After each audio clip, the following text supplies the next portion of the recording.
Olá, pessoal! Sejam muito bem-vindos a mais uma discussão fundamental para o futuro do nosso país. Hoje, vamos mergulhar de cabeça em um tema que, infelizmente, ainda ecoa em nossos corredores de poder e afeta diretamente a qualidade dos serviços que recebemos: o nepotismo. Preparem-se para desvendar as camadas dessa prática e entender por que ela é tão prejudicial à nossa sociedade. Vamos começar pelo básico, mas com profundidade. O que exatamente é nepotismo? De forma clara e direta, nepotismo é a prática de favorecer parentes, sejam eles cônjuges, companheiros ou familiares até certo grau de parentesco, em nomeações para cargos públicos, contratações ou qualquer tipo de benefício, sem que haja a devida qualificação ou mérito. É a escolha baseada no laço de sangue, e não na competência. A palavra nepotismo tem uma origem fascinante e reveladora. Ela vem do latim nepos, que significa sobrinho ou neto. Essa etimologia nos remete diretamente às práticas da Idade Média, especialmente na Igreja Católica, onde papas e bispos frequentemente nomeavam seus sobrinhos, muitas vezes filhos ilegítimos, para posições de poder e influência. Era uma forma de consolidar o poder familiar e garantir a continuidade de privilégios. Essa prática não é, portanto, uma invenção brasileira, mas uma herança histórica que se manifestou em diversas culturas e épocas. No Brasil, o nepotismo fincou raízes profundas desde os tempos coloniais. A estrutura social e política da colônia, baseada em grandes famílias e latifúndios, favoreceu a perpetuação de um sistema onde o poder era transmitido e exercido por meio de laços familiares. Ao longo dos séculos, essa cultura de favorecimento familiar se consolidou, moldando a forma como a política e a administração pública eram percebidas e praticadas. Não era incomum que cargos importantes fossem passados de pai para filho, ou que redes de parentesco dominassem esferas inteiras do governo. Essa herança histórica ainda ressoa em nossos dias, tornando o combate ao nepotismo um desafio complexo e multifacetado. Apesar de sua longa história, a percepção pública sobre o nepotismo tem mudado drasticamente. A sociedade contemporânea, cada vez mais atenta à transparência e à ética na gestão pública, passou a questionar e condenar veementemente essa prática. O que antes podia ser visto como normal ou aceitável, hoje é amplamente reconhecido como uma grave violação dos princípios que devem reger o serviço público. Entender essa trajetória histórica é crucial para compreendermos a dimensão do problema. O nepotismo não é apenas um ato isolado de favorecimento. Ele é um sintoma de uma cultura política que precisa ser transformada. É um obstáculo à meritocracia e à construção de um Estado verdadeiramente republicano, onde o interesse público prevaleça sobre os interesses privados e familiares. Agora que compreendemos a essência do nepotismo e suas raízes históricas, vamos nos aprofundar em um aspecto crucial: como essa prática afronta os pilares da nossa Constituição Federal. A administração pública brasileira é regida por princípios fundamentais, estabelecidos no artigo 37 da Carta Magna, que visam garantir a moralidade, a eficiência e a justiça na gestão dos recursos e serviços públicos. O nepotismo, infelizmente, atropela vários desses princípios. Primeiro, falemos sobre o princípio da impessoalidade. Este princípio exige que a administração pública trate a todos de forma igualitária, sem distinções ou privilégios baseados em relações pessoais, políticas ou familiares. A atuação do gestor público deve ser sempre voltada para o interesse coletivo, e não para beneficiar indivíduos ou grupos específicos. Quando um cargo é preenchido por um parente, a impessoalidade é flagrantemente violada. Imagine a seguinte situação: um concurso público é realizado para preencher uma vaga essencial em um hospital municipal. Candidatos altamente qualificados, com anos de experiência e formação específica, dedicam-se aos estudos e à preparação. No entanto, a vaga acaba sendo preenchida por um parente de um alto funcionário que não possui a mesma qualificação ou experiência. Isso não apenas desrespeita os demais candidatos, mas também compromete a qualidade do serviço de saúde oferecido à população. A escolha não foi baseada no mérito, mas no parentesco, ferindo a essência da impessoalidade. Em seguida, temos o princípio da moralidade. Este é o alicerce ético que deve guiar todas as ações da administração pública. A moralidade exige que os atos administrativos não sejam apenas legais, mas também honestos, íntegros e pautados pela boa-fé. O gestor público lida com a coisa pública, que pertence a todos os cidadãos, e não pode tratá-la como se fosse sua propriedade particular. Quando um gestor nomeia um parente para um cargo, ele está agindo de forma antiética, pois está usando o poder que lhe foi conferido para benefício próprio ou de sua família, e não para o bem comum. Essa atitude mina a confiança da sociedade nas instituições públicas. É como se um juiz julgasse um caso em que seu próprio filho é réu, sem se declarar impedido. A percepção de imparcialidade e retidão é completamente destruída, gerando desconfiança e descrédito. A moralidade administrativa exige que o gestor público seja um guardião dos interesses da coletividade, e não um promotor de interesses familiares. Por fim, mas não menos importante, temos o princípio da eficiência. Este princípio impõe à administração pública o dever de atuar com presteza, perfeição e rendimento funcional. Os serviços públicos devem ser prestados com a máxima qualidade e no menor tempo possível, buscando sempre a otimização dos recursos e a satisfação das necessidades da população. A eficiência é a busca constante pela melhor performance na entrega de resultados. O nepotismo é um inimigo declarado da eficiência. Ao nomear pessoas sem a devida qualificação ou experiência para cargos importantes, a administração pública corre o risco de ter um desempenho abaixo do esperado. Um parente sem a expertise necessária para gerenciar um projeto complexo, por exemplo, pode atrasar prazos, desperdiçar recursos e comprometer o sucesso da iniciativa. Isso resulta em serviços de baixa qualidade, morosidade nos processos e, em última instância, prejuízos para toda a sociedade. A falta de meritocracia na seleção de pessoal leva à ineficácia e ao desperdício de dinheiro público. Para ilustrar, pense em uma secretaria de educação onde um parente do secretário é nomeado para coordenar a implementação de um novo programa pedagógico. Se essa pessoa não tiver a formação ou a experiência necessárias em gestão educacional, o programa pode falhar, prejudicando milhares de alunos. A eficiência é sacrificada em nome do favorecimento, e quem paga a conta é o cidadão. Esses princípios, impessoalidade, moralidade e eficiência, são a espinha dorsal de uma administração pública justa e eficaz. O nepotismo, ao violá-los, não é apenas uma prática ilegal. É uma afronta à própria ideia de serviço público e um obstáculo ao desenvolvimento do nosso país.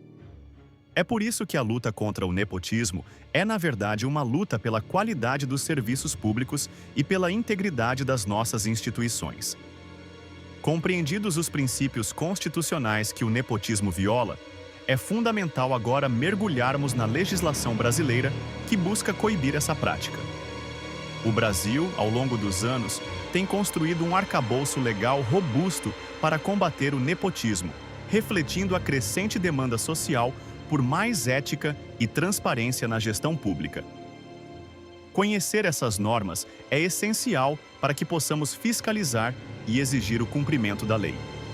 Um marco importante nessa batalha foi a resolução no Cercílio 7 do Conselho Nacional de Justiça, CNJ, aprovada em 2005, e posteriormente aprimorada pela Resolução número 1 do CNJ de 2007.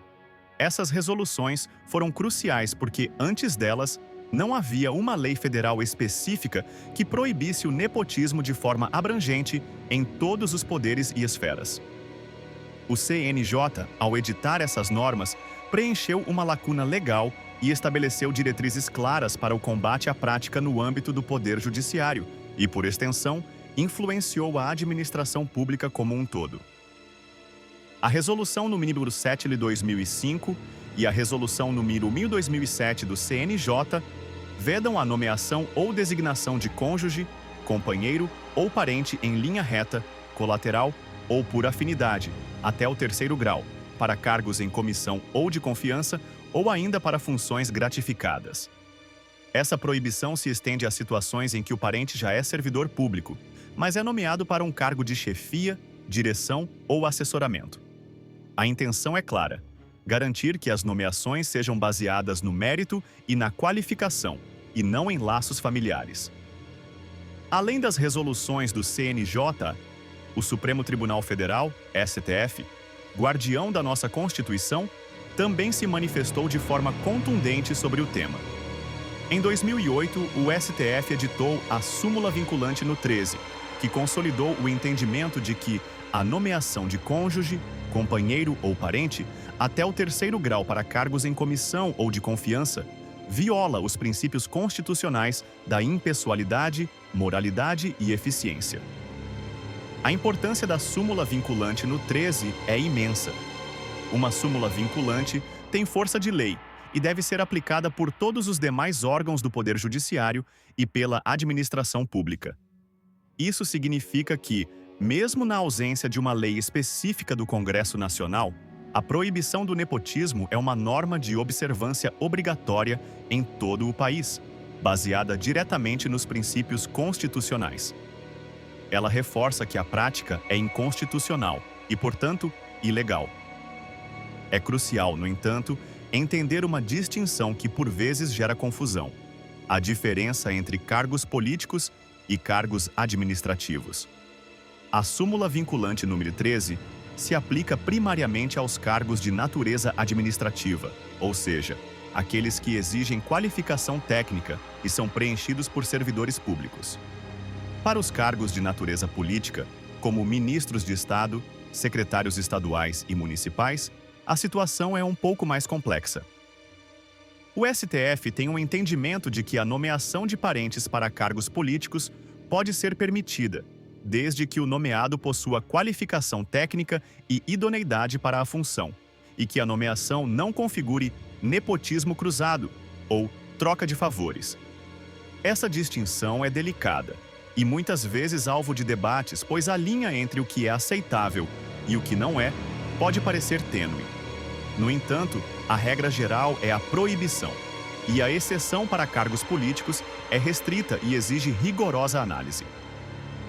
As consequências legais para quem pratica o nepotismo são severas. A nomeação de um parente em desacordo com as normas pode ser anulada, e o gestor responsável pode responder por improbidade administrativa. A Lei de Improbidade Administrativa, Lei nº 8.429/92, prevê sanções como a perda da função pública, suspensão dos direitos políticos, pagamento de multa e proibição de contratar com o poder público. Em casos mais graves, pode haver até mesmo responsabilização criminal. É vital que todos nós tenhamos clareza sobre essas legislações e resoluções. Elas são ferramentas poderosas para garantir que a administração pública seja um espaço de mérito e não de privilégios familiares. Compreender que o nepotismo, além de imoral, é ilegal e acarreta sérias consequências, nos capacita a exigir uma gestão pública mais transparente, justa e eficiente. A lei está do nosso lado na luta por um serviço público de qualidade para todos. Agora que já exploramos o que é o nepotismo, seus fundamentos históricos e as leis que o proíbem, é hora de focar nas suas consequências práticas. O impacto do nepotismo vai muito além de uma simples nomeação irregular. Ele corrói a estrutura da administração pública, afeta a qualidade dos serviços e mina a confiança da população nas instituições. É um câncer que se espalha, comprometendo o desenvolvimento do país. A primeira e mais evidente consequência é a perda da eficiência administrativa. Quando cargos públicos são preenchidos por laços familiares e não por mérito e competência, a qualidade dos serviços prestados à população despenca. Imagine uma orquestra onde os músicos são escolhidos não pela sua habilidade musical, mas por serem parentes do maestro. O resultado seria uma cacofonia, não uma sinfonia. Da mesma forma, na gestão pública, a escolha de pessoas despreparadas para funções estratégicas leva à morosidade, à burocracia excessiva e à ineficácia. Pense em um município onde o secretário de obras nomeia seu sobrinho, recém-formado e sem experiência, para gerenciar um projeto complexo de infraestrutura, como a construção de uma ponte. As chances de atrasos, erros de planejamento e desperdício de recursos são enormes. A ponte pode demorar anos para ser concluída, custar muito mais do que o previsto e, no final, apresentar problemas estruturais. Quem sofre as consequências? A população, que depende dessa infraestrutura para seu dia a dia e vê seu dinheiro sendo mal utilizado. Além de comprometer a eficiência, o nepotismo cria uma cultura de ineficiência e mediocridade. Quando a meritocracia é ignorada, a mensagem que se passa é que o esforço, a qualificação e a dedicação não são valorizados. Isso desmotiva os servidores públicos competentes, que veem suas chances de ascensão profissional serem barradas por aqueles que chegam por indicação. O ambiente de trabalho se torna desfavorável à inovação e à busca por melhores resultados, pois a promoção não depende do desempenho, mas das conexões. Essa cultura de favorecimento pode levar a uma morosidade crônica na administração pública. Processos que deveriam ser ágeis se arrastam, decisões importantes são adiadas e a capacidade de resposta do Estado às necessidades da sociedade diminui drasticamente. A lentidão não é apenas um incômodo. Ela gera custos elevados para o erário, seja pelo prolongamento de contratos, pela necessidade de retrabalho ou pela perda de oportunidades de desenvolvimento. O dinheiro do contribuinte é literalmente jogado fora. Um aspecto particularmente insidioso do nepotismo é o nepotismo cruzado. Essa prática ocorre quando um agente público nomeia um parente de outro agente público, em troca de uma nomeação recíproca para um de seus próprios parentes. É uma teia de favores que cria um círculo vicioso de ilegalidade e imoralidade. Por exemplo, o prefeito nomeia o filho do vereador para um cargo, e o vereador, em retribuição, indica a esposa do prefeito para outra função. O nepotismo cruzado é ainda mais difícil de ser detectado e combatido, pois as nomeações, isoladamente, podem não parecer ilegais. No entanto, a troca de favores configura uma clara violação dos princípios da administração pública e um desvio de finalidade. Essa prática dificulta a fiscalização e a responsabilização, pois os envolvidos se protegem mutuamente, criando uma rede de cumplicidade que blinda as irregularidades. A eficácia do controle da administração pública é severamente comprometida. Por fim, e talvez a consequência mais grave, o nepotismo mina a confiança da população nas instituições públicas. Quando os cidadãos percebem que os cargos são distribuídos por laços familiares e não por mérito, a crença na justiça e na integridade do sistema se desfaz. Essa desconfiança generalizada pode levar à apatia política, ao descrédito nas eleições e à sensação de que nada vai mudar. A corrupção, nesse contexto, não se manifesta apenas pelo desvio de dinheiro, mas pela desonestidade na gestão dos recursos humanos e pela apropriação do espaço público para interesses privados. Em suma, o nepotismo não é um problema menor. Ele é um obstáculo gigantesco para a construção de um Estado eficiente, justo e transparente. Suas consequências se refletem na qualidade dos serviços que recebemos, na desmotivação dos bons servidores e na erosão da fé pública. Combater o nepotismo é, portanto, um imperativo ético e uma necessidade urgente para o avanço da nossa sociedade. Chegamos a um ponto crucial da nossa discussão: a análise de casos, sejam eles reais ou hipotéticos, que nos permitem visualizar o nepotismo em ação e refletir sobre suas implicações éticas.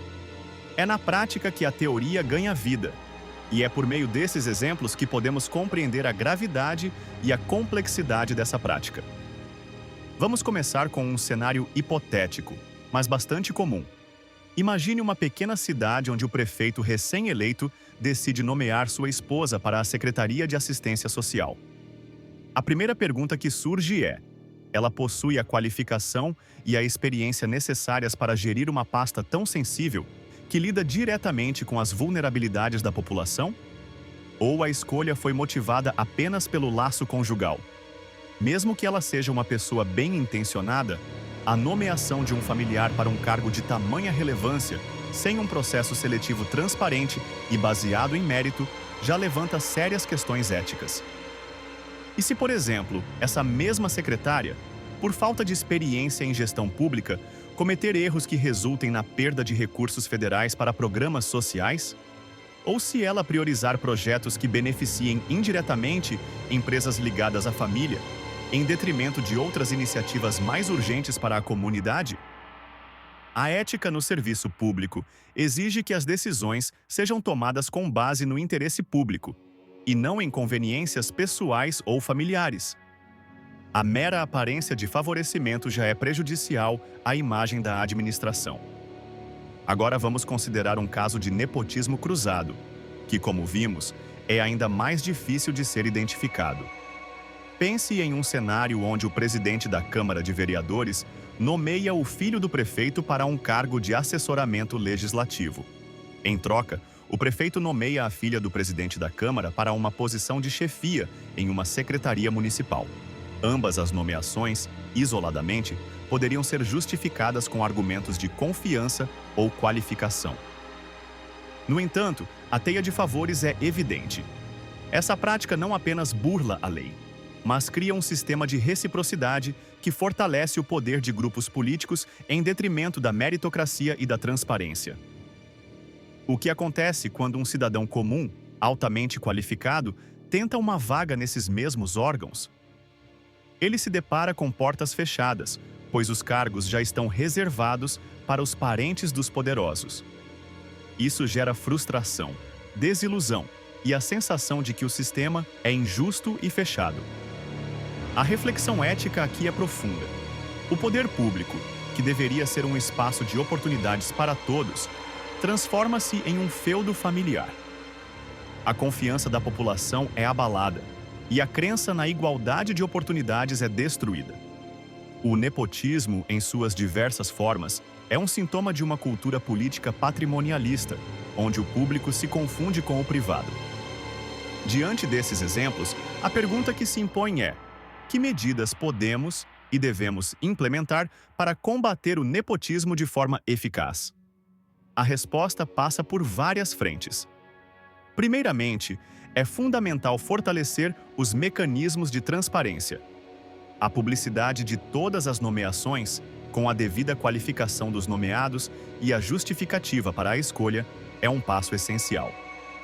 Portais da transparência devem ser acessíveis e detalhados, permitindo que qualquer cidadão fiscalize as nomeações.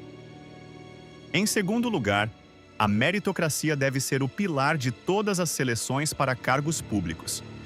Isso significa que, para a maioria dos cargos, especialmente aqueles de natureza técnica e administrativa, a seleção deve ocorrer por meio de concursos públicos rigorosos ou processos seletivos transparentes, baseados em critérios objetivos de qualificação e experiência. Para os cargos de confiança, a escolha deve ser pautada pela capacidade técnica e pela idoneidade, e não por laços familiares. Além disso, é crucial promover a capacitação de gestores públicos sobre a ética na administração e as consequências do nepotismo. Muitos gestores, por desconhecimento ou por uma cultura arraigada, podem não perceber a gravidade de suas ações. A educação continuada sobre os princípios da administração pública é vital. Por fim, e talvez o mais importante, é fundamental criar e fortalecer canais de denúncia acessíveis e seguros para a população. Os cidadãos devem se sentir empoderados para denunciar casos de nepotismo, sabendo que suas denúncias serão investigadas e que haverá consequências para os infratores. O controle social é uma ferramenta poderosa no combate a essa prática. A discussão sobre o nepotismo não deve se limitar a análises críticas. Ela deve impulsionar ações assertivas.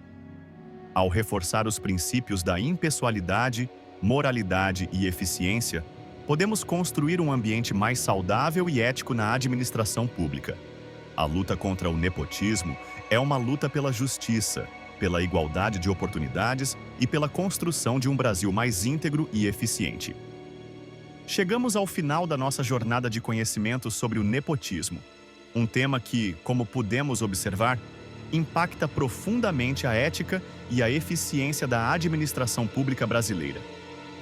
É hora de consolidar os principais aprendizados e, mais importante, olhar para o futuro com a esperança e o compromisso de construir um cenário diferente. Recapitulando, definimos o nepotismo como a prática de favorecer parentes em nomeações para cargos públicos, uma herança histórica que, infelizmente, ainda se manifesta em nossa cultura política. Vimos como essa prática viola de forma flagrante os princípios constitucionais da impessoalidade, moralidade e eficiência, pilares de uma gestão pública justa e eficaz. A impessoalidade é ferida quando o laço familiar supera o mérito. A moralidade é comprometida quando o público se confunde com o privado. E a eficiência é sacrificada quando a qualificação é preterida pelo parentesco. Aprofundamos nosso entendimento sobre a legislação brasileira, destacando a importância das resoluções do CNJ e, principalmente, da súmula vinculante no 13 do STF, que consolidou a proibição do nepotismo em todo o país. Compreendemos que, embora haja nuances para cargos políticos, a regra geral é a vedação, e as consequências legais para quem desrespeita essas normas são severas, podendo levar à anulação de atos e à responsabilização por improbidade administrativa. Analisamos as consequências devastadoras do nepotismo, a perda da eficiência administrativa, a criação de uma cultura de mediocridade, a morosidade nos processos e, em especial, a insidiosa prática do nepotismo cruzado, que tece redes de favorecimento e dificulta a fiscalização. Acima de tudo, o nepotismo mina a confiança da população nas instituições, gerando desilusão e afastamento da vida pública. Por meio de casos reais e hipotéticos, podemos refletir sobre a dimensão ética do problema, percebendo como a escolha de um familiar, mesmo que bem-intencionada, pode comprometer a qualidade dos serviços e a percepção de justiça. A ética na administração pública exige que as decisões sejam pautadas exclusivamente pelo interesse público e pela busca da excelência. Mas a nossa discussão não termina aqui. Ela é um convite à ação. Como cidadãos e futuros profissionais, temos um papel fundamental na construção de uma administração pública mais ética e transparente. Precisamos ser vigilantes, fiscalizar as nomeações, exigir transparência nos processos seletivos e denunciar as irregularidades. A meritocracia deve ser a bússola que guia a ocupação dos cargos públicos, garantindo que os melhores e mais qualificados estejam à frente da gestão da coisa pública. A luta contra o nepotismo é um compromisso coletivo. É um passo essencial para que o Brasil se torne um país onde as oportunidades são para todos, onde o serviço público é sinônimo de excelência e onde a confiança nas instituições é restaurada. Acreditamos que, com informação, engajamento e persistência, podemos transformar a realidade e construir um futuro mais justo e promissor para as próximas gerações. Agora, a bola está com vocês. Que exemplos de nepotismo vocês já presenciaram ou ouviram falar? Quais propostas de solução vocês poderiam sugerir para fortalecer o combate a essa prática em suas comunidades? Compartilhem suas experiências, dúvidas e ideias nos comentários abaixo. Sua participação é fundamental para enriquecer essa discussão e fortalecer a nossa democracia. Juntos, podemos fazer a diferença. Não se esqueçam de curtir este vídeo, se inscrever no canal e ativar o sininho para não perderem nossos próximos conteúdos sobre ética e cidadania. Vamos continuar essa conversa e construir um Brasil mais íntegro e transparente. Até a próxima!